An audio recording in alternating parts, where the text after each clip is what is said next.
अस्सलाम वालेकुम viewers, welcome to my YouTube channel. Chapter number 2 हम डिस्कस कर रहे थे एफएससी पार्ट सेकंड का, और उसका ये पार्ट 2 है। पार्ट 1 हमने कर लिया था। क्वेश्चन नंबर 59 से स्टार्ट करते हैं। D over d x e raise to power tangent x is equal to, तो e raise to power x का आपने डेरिवेटिव पढ़ा हुआ कि वो एक तो उसको सेम लिखना है, फिर जो उसका एक्सपोनेंट है उसका आपने डेरिवेटिव लेना है। तो टेन का आएगा सीकेंड स्क्वायर एक्स और ई टेन एक्स साथ आ जाएगा, तो ऑप्शन ए ठीक है। ये सिंपल क्वेश्चन है, मैं इसलिए इनको जल्दी जल्दी करवा रहा हूँ। इसी तरह x cube D over d x log of 2x, तो एक्स क्यूब वैसे आएगा। log ऑफ 2x का डेरिवेटिव जो है क्या होगा, 1/2x। log का जो फंक्शन है उसको एक दफ़ा आपने बटे के नीचे लिखना है, फिर उसका डेरिवेटिव लेना है। अब ये इससे कैंसिल, x से एक पावर कैंसिल, तो बाकी आंसर क्या बच गया, एक्स स्क्वायर। तो हमारा ऑप्शन ए ठीक है। डी और d x 5 raise to power x equals, तो हमने पढ़ा हुआ है एक जर्नल, डी और d x a x is equal to, ये क्या होता है, a x log of a. ठीक है, इसका डायरेक्ट डेरिवेटिव। तो बिल्कुल सेम टू सेम इसको अगर अप्लाई करते हैं तो हमारे पास ये इसका आंसर आ जाएगा। इफ वैसे अगर आप करना चाहें तो फिर क्या करना होता है, 5x है ना, इसको y के इक्वल लेके फिर दोनों तरफ से log लेना है, फिर x ये बन जाएगा x log ऑफ 5 बन जाएगा। फिर उसके ऊपर जो है आप उसका डेरिवेटिव लेके सारा कुछ इसे हल करेंगे। If y is equal to e raise to power 2x then y 4, मतलब 4 बार इसके डेरिवेटिव हैं, तो 4 बार जो है ये 2 पीछे ज़रब खाएगा, तो ये 16 e raise to power x बन जाएगा, e2x बन जाएगा। f prime of c is equal to 0 then f has a relative maximum value at x is c if. देखिए, जब मैक्सिमम की बात आ जाए तो फिर डबल डेरिवेटिव आपका लेस देन 0 होगा, जब मिनिमम की बात आएगी तो डबल डेरिवेटिव ग्रेटर देन 0 होगा। ओके, डी और डी एक्स कोसिकेंट एक्स, तो कोसिकेंट एक्स क्या होता है, minus cosecant x cot x, ये इसका डेरिवेटिव है। फार्मूले आप फिर से भी याद कर सकते हैं। Function F is neither increasing और not decreasing at a point provided the F prime of x is equal to 0 at the point it is called stationary point. Stationary point एक ऐसा पॉइंट होता है जिस पे ना फंक्शन इंक्रीज हो रहा होता है ना ही डिक्रीज हो रहा होता है। मतलब क्या है कि वहाँ पे उसकी वैल्यू कांस्टेंट होती है, क्योंकि कांस्टेंट का डेरिवेटिव 0 होता है। तो स्टेशनरी पॉइंट। डी और d x x raise to power -2 पीछे आ जाएगा, एक कम करेंगे तो -3 बन जाएगा। ओके, ये वाला ऑप्शन ठीक है। डी और d x cos inverse of x, तो इसका जो इनवर्स के डेरिवेटिव फार्मूले आपने याद कर लेने हैं। वैसे इसका ऑप्शन क्या है, डी है the function f of x is equal to x square plus b x plus c has minimum value. Minimum value के लिए हमने देखा कि हम इसे क्या करेंगे, डबल डेरिवेटिव लेंगे। तो F prime of x single derivative इसका आ जाएगा 2ax प्लस बी, फिर से इसका डबल डेरिवेटिव लें तो ये बन जाएगा 2a।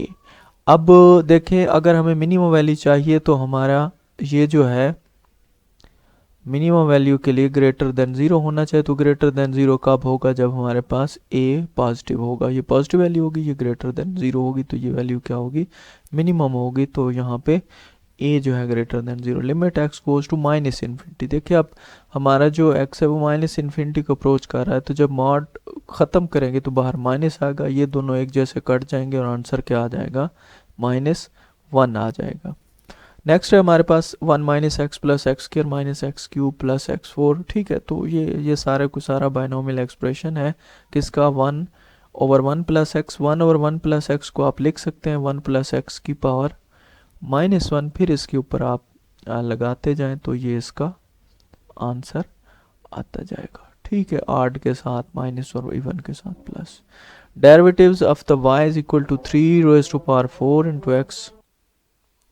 ओके, इसका डेरिवेटिव लेना है तो डेरिवेटिव लेना बड़ा आसान है, आप ले सकते हैं। बहरहाल इसका ये आंसर होगा, 4 पीछे आएगा कैंसिल हो जाएगा, 3 पीछे आएगा कैंसिल हो जाएगा, तो ये बन जाएगा 3x की 3 प्लस 2x एक्स स्क्वायर। ठीक है, तो इसी तरह नेक्स्ट है हमारे पास 72। If x prime of x is equal to 0 and f double prime of x less than और equal to 0 at a point P, then P is called. देखिए, लेस देन 0 है तो रिलेटिव मैक्सिमम होगा, और अगर ग्रेटर देन 0 होता तो फिर रिलेटिव मिनिमम होता।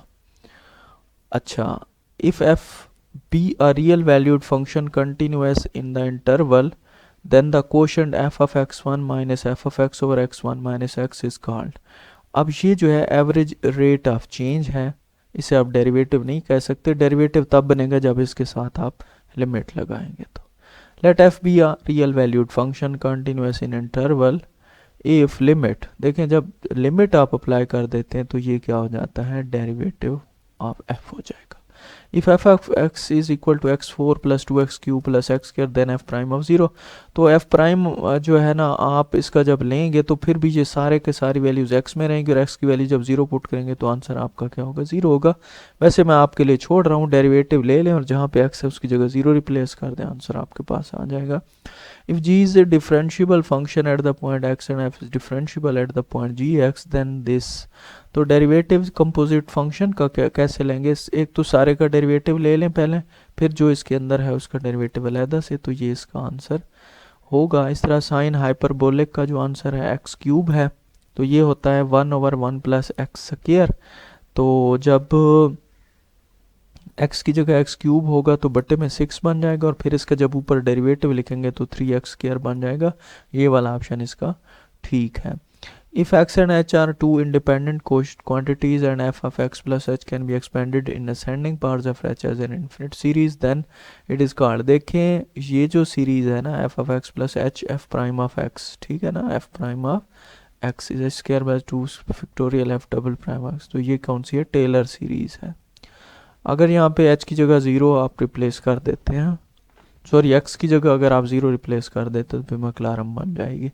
A function is f of x is such that at point x is if f prime of x greater than 0 at x is equal to c then f is, देखिए जब change आपके पास क्या आ रही हो, positive हो रही हो, तो फंक्शन आपका इंक्रीजिंग होगा, ठीक है ना, डेरिवेटिव चेंज ही होती है। और अगर चेंज आपके पास नेगेटिव आ रही है तो फंक्शन आपका डिक्रीजिंग होगा। इसी तरह एक पॉइंट है सी, उसके ऊपर फंक्शन की वैल्यू 0 हो जाती है, तो फंक्शन को क्या कहेंगे फिर, देखिए जहाँ पे वैल्यू 0 होती है वो हमेशा क्या होगा, कांस्टेंट फंक्शन होगा। क्या होगा, कांस्टेंट फंक्शन होगा।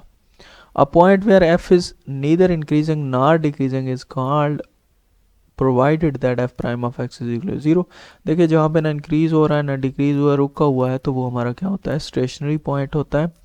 अ stationary point is called if it is either a maximum point और a minimum.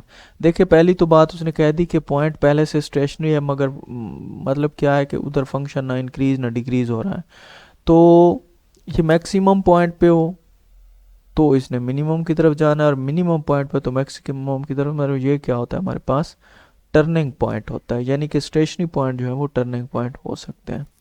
If f prime of c is equal to 0 and f of prime of c is undefined, then the number c is called critical value and corresponding point is called critical point, ठीक है, जहाँ पे value 0 हो जाए या undefined हो जाए वो critical point होते हैं। If f prime of c does not change sign before and after x is equal to c, then this point is called, अब ये देखें कि जहाँ पे सी एक कोई भी पॉइंट लिया है, उसके उससे पहले और बाद में भी पॉइंट चेंज ना हो, तो उस पॉइंट को हम क्या आप कहेंगे, पॉइंट ऑफ इन्फ्लेक्शन कहेंगे।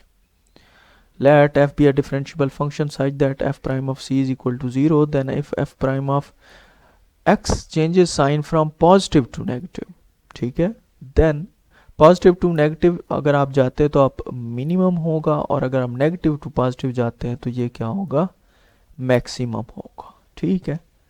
और इसी तरह f डिफरेंशिएबल फंक्शन है और आप चेंज नहीं करते साइन को, ठीक है, तो फिर ये क्या होगा, पॉइंट ऑफ इन्फ्लेक्शन होगा। इसी तरह इसको आपने कर लेना है, सिंपल से डेरिवेटिव है, मेरे ख्याल में आसान है, आप लोग कर सकते हैं। f of x is equal to 1 और x then a critical point, तो क्रिटिकल पॉइंट हमने वो देखा था जिस पे फंक्शन की वैल्यू या 0 हो जाए या अनडिफाइंड हो जाए। 0 तो नहीं हो रही, लेकिन अगर x की बजाय x की वैल्यू जो है 0 रखें तो ये फंक्शन अनडिफाइंड हो जाएगा। आंसर इसका 0 ठीक है। आज के लिए इतना ही, इंशाल्लाह नेक्स्ट वीडियो में नेक्स्ट चैप्टर।